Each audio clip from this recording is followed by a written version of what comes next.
ধানটা করে বেশি হলে রয়েছে কাকা না? ধান তো একদমই হয়েছে না, ওই দিক দিয়ে একটু ভালো হয়েছে। তো সারাদিনে সকাল 7টার সময় ছেন আউলে থাকার কারণে শুধু এইটুকু কাটা হয়েছে দুইজনে মিল্লা। যদি সোজা হইতে মোটামুটি অর্ধেকটা হয়ে যেত না। ধান ভালো হয় নাই। ভালো না হওয়ার কয়েকটা কারণ কি জানেননি? ধানটি যখন লাগায় তখন নিড়ি দেয় না, যত্ন করে না, মনে করে ধান এমনিতে হয়ে যাবো, বাইনে দিছে আর ফেরেস্তারা এসে ধান করে লাগবো, শেষ। ধান বানিয়ে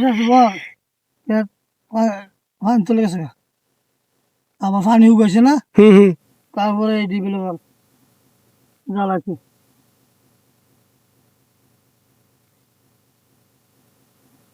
গরু খেরবে তো, খেরের জন্যই নেওয়া। প্রথম হয়েছে প্রথম শুনলে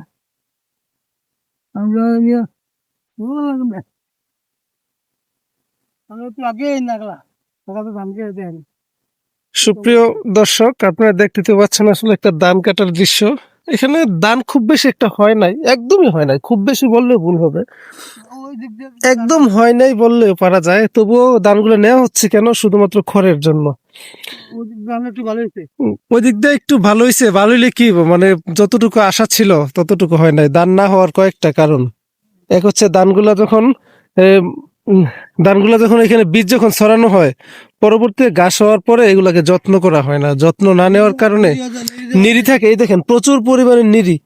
অযত্নের কারণে কিন্তু আসলে ধানটা এত খারাপ হয়েছে। যদি যত্ন নিত তাইলে এখান থেকেও 3 থেকে 4 মণ ধান আশা করা যেতে আসে। এখন 1 মণ হবে না, কিন্তু উনি ধানটা ওই যে ওইখানে একটা জমি আছে, মাশাআল্লাহ অনেক ভালো হয়েছে। উনি শ্রম দিছে। আর প্রত্যেকটা জিনিস কি জানেন, যত্ন করতে হবে। যত্নে রত্ন মিলে একটা কথা আছে না?